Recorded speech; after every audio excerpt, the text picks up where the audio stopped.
Welcome back, dear viewers. And in this segment, we're going to be talking about Egypt and Sudan, who share a historic and strategic partnership for a very long time, grounded in common geography and also mutual interests. Today, they continue to work closely to promote stability, development, and also regional cooperation. And with the visit of the Sudan Sovereign Council head, Abdel Fattah al-Burhan, we're going to discuss more about this topic with our distinguished guest over the phone, His Excellency Medhat al-Meligi, former Assistant Foreign Minister. Good morning. Good morning to you. Good morning to you. We're very happy to have you with us, and talking about a very deep-rooted relationship between Egypt and Sudan. How do you think or how crucial this visit is to Egypt at the very critical timing? Well, actually the timing is very important. We have to say that first of all, this is the first visit after finally the legitimate army of Sudan taken control over Khartoum, yes, and actually kicked out the rebellions from it. So this is the first visit after this victorious siege of Khartoum. On another hand, actually, I think it's a very important visit in the light of the threats that we heard about from the rebellions seeking to attack the northern border of Sudan. And the northern border of Sudan are the southern border of Egypt, which means that it's a matter of national security for both countries, that we have to coordinate our efforts in order to establish peace in Sudan, first of all, and establish the restoration of the legitimate power in Sudan. Sudan is a very important country to us, not just because it's on our southern border, but because its stability means a lot to the northern area of the continent. And I think that the visit coming at this moment shows the deep and important relations that both countries share and the values that both countries share at the same moment. Yes, of course. Can we talk more about the agenda of this meeting and the what happened during this meeting and what were the key points that were discussed during this meeting? Well, actually, as I just mentioned, I think that the most important thing is to look closely at the achievements made by the Sudanese government and the Sudanese army, and what are their future plans to work and how Egypt can access. Of course, we do not interfere with internal affairs of other countries, but at the same time, anything that is in the well-being of the Sudanese people, Egypt definitely supports. And second, we have to also examine closely the situation. So if there is any impact on our own national security or in threat, we have to pay attention to it. We have mentioned several times on your platform that Egypt is surrounded, whether we are talking about the east, the west, the south, by dangers because of the unrest and instabilities in those areas. Of the surrounding countries. Whether we are talking about the eastern border with Palestine and war crimes taking place by the Israeli forces, or the unrest in the Libyan Western Front, or even in Sudan, of course, as we are receiving now the head of the army and the head of the legitimate government there. So Egypt is the only oasis of peace in this area, and that's why we have to always be careful about our own national security and how we can secure it most.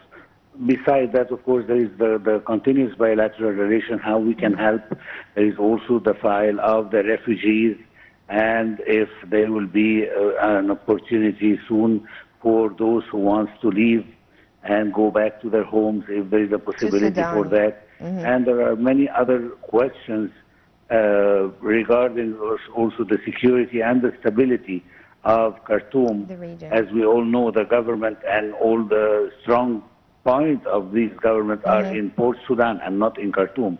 So if there will be a possibility for them to get back to the legitimate capital of the country. There is a lot of questions and a lot of issues that should be discussed, whether on bilateral relations or the impact of what's going on in Sudan on the international arena. During the visit, President Abdel Fattah al-Sisi personally received al-Burhan at Cairo airport before hosting him at Al Ittihadiyya Palace for an official reception. So how does this actually reflect the deeply rooted ties between the two countries, and also how did those ties develop over the past years?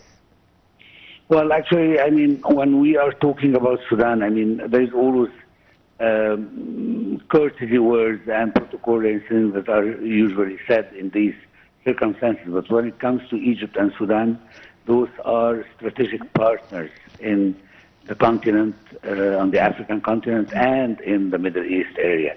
And the relations between Egypt and Sudan, because of the River Nile, is also deep into history. And I mean, deeply rooted into history. And I think that the presence of His Excellency President Abdel Fattah al-Sisi at the airport himself to welcome his brother, the Sudanese head of the army, Mr. Burhan, at the airport shows how close the relations are between the two countries.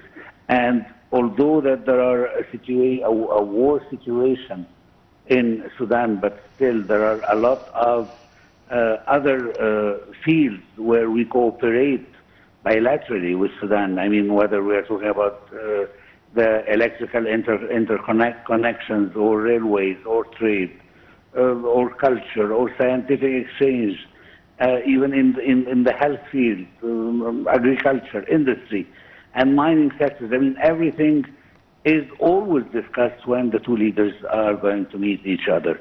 So the things and the relations do not stop or just take one aspect, especially that now that the army have gained control over Khartoum. I think the situation is totally changing now, and that we are very soon we are going to hear about the end of this unfortunate war that all Sudanese are paying the price for.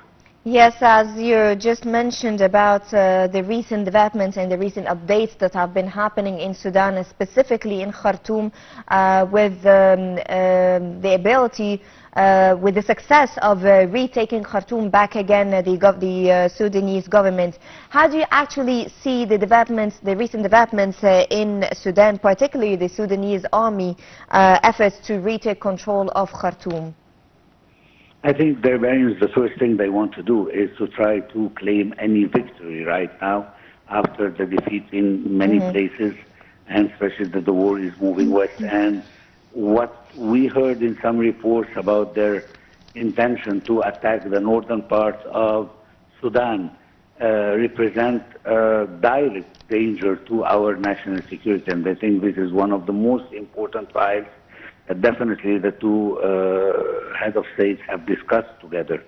And I believe that President Abdel Fattah al-Sisi have always had our national security, I mean the Egyptian national security, as a first priority on his mind. And I believe that's why he welcomed his brother al-Burhan in Egypt.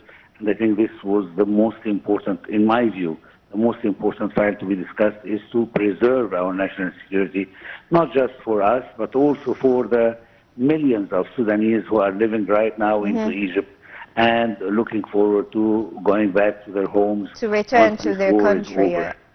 Yes, of course. Mr. Medhat Meligi, former Assistant Foreign Minister, thank you so much for your valuable time and the valuable information that you just gave us regarding the Egyptian and Sudanese ties and the ongoing efforts to reach stability in the region. Thank you so much. And dear viewers, by this we come to the end of our breakfast show, but do stay tuned for another edition coming to you tomorrow on Now TV International.